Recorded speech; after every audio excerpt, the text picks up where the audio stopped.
AB news के इस विशेष मुलाकात में हमारे साथ है मुंबई हाई कोर्ट के जाने माने वकील, अपना पूर्वांचल महासंघ के राष्ट्रीय अध्यक्ष श्री अशोक दुबे जी। दुबे जी, स्वागत है आपका एबी न्यूज़ में। बता दें कि आज दुबे जी का जन्मदिन है, तो एबी न्यूज़ की टीम की तरफ से इनको जन्मदिन की बहुत बहुत बधाई। बहुत बहुत धन्यवाद। आपकी शुभकामनाएं जो आज हमको हमारे जन्मदिन के अवसर पर प्राप्त हुई हैं, मैं इसके लिए बहुत आभारी हूँ एबी न्यूज़ का और सदा आभारी रहूँगा।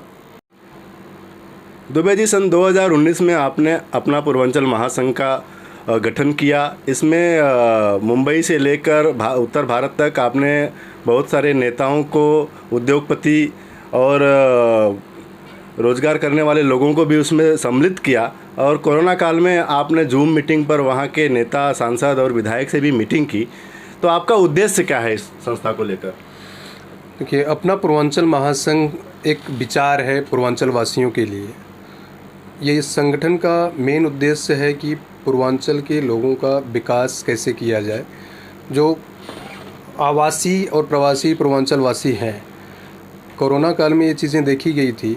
जब आप जैसे भी आपने जिक्र किया, कोविड में हमने सबसे बात भी किया था, तो ये ऑर्गेनाइजेशन बिहार से लेकर के, बंगाल से लेकर के उत्तर प्रदेश तक के सभी जो लीडर्स थे उनके साथ में मीटिंग भी किया, बात करने के बाद जिस तरह से पलायन हुआ है अलग अलग सिटीज़ से, अलग अलग शहरों से लोगों का अपने अपने घरों के लिए, वो कहीं भी किसी भी रूप में उसको बर्दाश्त नहीं किया जा सकता है कि हमारी जो खुद की मिट्टी है, हमारा खुद का जो घर है, हम उसको छोड़ करके कहीं दूसरी जगह जाते हैं। और जब हमारे ऊपर विपत्ति पड़ती है, कोई इस तरह से महामारी फैलती है, तो फिर हमको अपने घर की याद आती है। तो हमारा मेन उद्देश्य यह है कि हम अपनी माटी को सजोएं, अपनी माटी को उत्तेजित करें वहाँ पर, और उसका जितना ज़्यादा से ज़्यादा हो सके उसका विकास किया जाए। इसलिए मेरा संगठन के माध्यम से जो ये संगठन का विचार है, जो उद्देश्य है कि सभी प्रवासी और आवासीय पूर्वांचलवासी मिल कर के वहाँ पर उद्योग जगत को बढ़ावा दें, और उद्योग जगत के बढ़ावे के साथ में छोटे छोटे जो लघु उद्योग होते हैं, एंटरप्रेन्योर्स होते हैं, वो अपने गांव तक लेकर के पहुँचें, गांव से शुरुआत करें, अपने गांव को डेवलप करें। पैसा आप कमा करके यहाँ पे रख लेते हो, ठीक है, लेकिन आपने कभी ये सोचा कि जहाँ पर जिस परेशानी को झेलते हुए आप वहाँ से पलायन किए हो, उस परेशानी को फिर से कोई झेलते हुए पलायन करने को मजबूर हो रहा है, क्या आपने उसके रेजोल्यूशंस के लिए, रिजॉल्व करने के लिए, उसको सही करने के लिए कोई कदम उठाया है? ये अपने आप से पूछने का एक विषय है। और इसी चीज़ को देखते हुए, यही जागृत करने के लिए संगठन ने इस मुहिम को छेड़ा और उसका लाभ भी हुआ। आज उत्तर प्रदेश गवर्नमेंट मतलब इस चीज़ को प्रमुखता से उठाई, और प्रमुखता से लेने के साथ में उत्तर प्रदेश गवर्नमेंट ने पूर्वांचल के विकास के लिए कई समितियों का भी आयोजन किया, जो इन्वेस्टर्स को लेकर के वहाँ पे लुभाने के लिए कर रहे हैं अभी।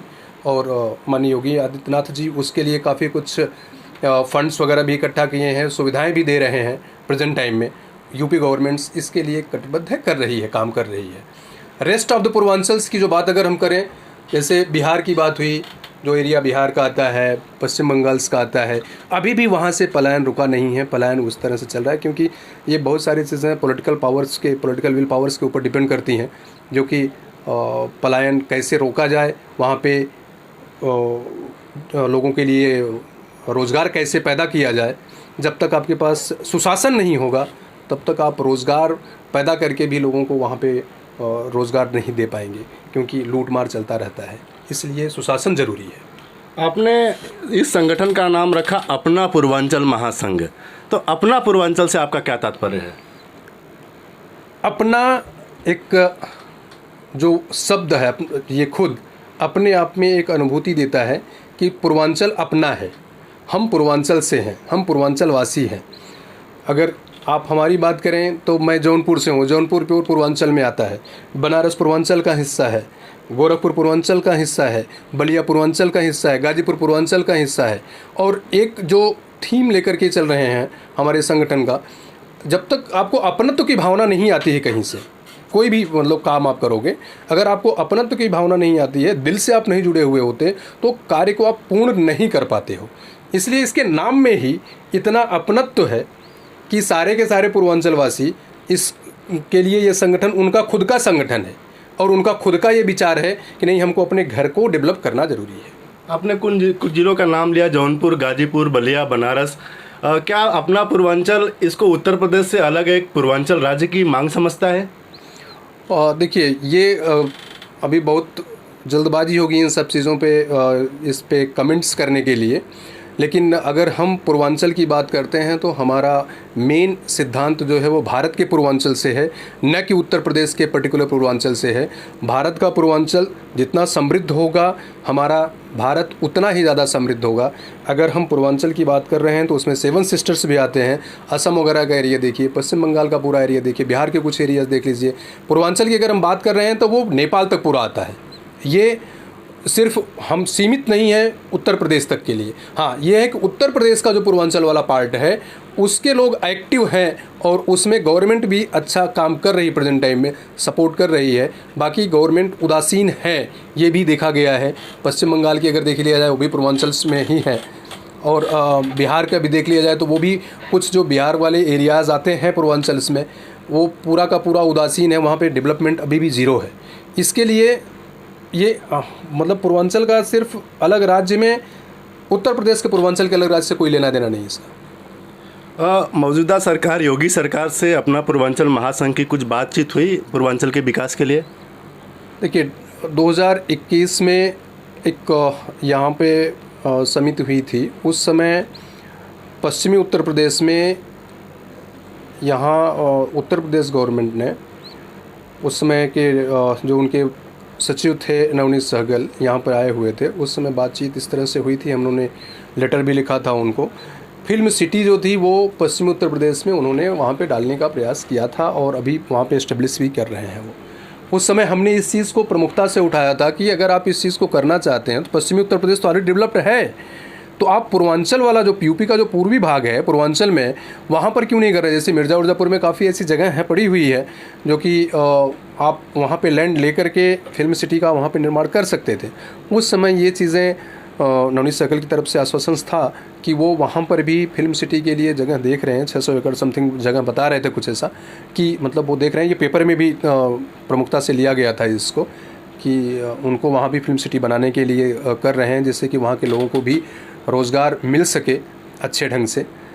अब उसको क्रियान्वित करने के लिए फॉलोअप करना ज़रूरी होता है कभी कभी, नहीं तो उदासीनता की मतलब शिकार हो जाते हैं सारी चीज़ें। कई ऐसी परियोजनाएं होती हैं जो कि उदासीनता के चक्कर में चली जाती हैं। उसको परसू जितना किया जाएगा आप लोगों के माध्यम से, समय समय पर अगर उसको रिजोनवेट किया जाएगा तो ज़रूर हम उसमें सफल होंगे कि वहाँ भी फिल्म सिटी एक छोटी फिल्म सिटी बन जाएगी। 2019 से अब तक इस अपना पूर्वांचल महासंघ से या तो इसके सहयोग से या इसकी प्रेरणा लेकर कुछ रोजगार उद्योग लगाए गए उत्तर प्रदेश में? प्रयास चालू है। 2020-21 पूरा 22 तक ये कोविड में चला गया था। बाकी छोटे और लघु उद्योगों के लिए काफ़ी कुछ हमारे पास एप्लीकेशंस आए हुए हैं, जिसको कि हम गवर्नमेंट के ज़रिए वहाँ पर लैंड वगैरह ले करके पूरा करने का प्रयास कर रहे हैं और बहुत ही जल्द उसको कार्य रूप दे दिया जाएगा। उसमें वहाँ पे एक अपना पूर्वांचल महासंघ से प्रयास जारी है वहाँ पर वो रोज़गार उद्योग को बढ़ावा देने के लिए। दुबे जी, चलते चलते आप अपने आज आपका जन्मदिन है और आज के दिन आप अपने कार्यकर्ताओं को, अपने संगठन से जुड़े हुए लोगों को क्या मैसेज देना चाहेंगे? पहली बात तो ये कि कोई मेरा कार्यकर्ता नहीं, मैं सबका कार्यकर्ता हूँ और संगठन मेरा नहीं, वो सबका संगठन है। जितने भी पूर्वांचल के सभी प्रवासी निवासी पूर्वांचल वासी हैं वो सबका अपना खुद का संगठन है और उनका मैं एक साधारण सा सेवक हूँ। जो हमारे विचार हैं, पूर्वांचल का जो विचार है वो उन लोगों तक पहुंच रहा है और उससे वो प्रेरित हैं। वो हमारे लिए एक वरदान के रूप में है, वही हमारे लिए आशीर्वाद के रूप में है। और आज हमारा जन्मदिन है, जन्मदिन के रूप में अगर इतना बढ़िया आशीर्वाद मिलता है तो इससे ज़्यादा और कुछ नहीं हो सकता है। बहुत बहुत धन्यवाद दुबे जी।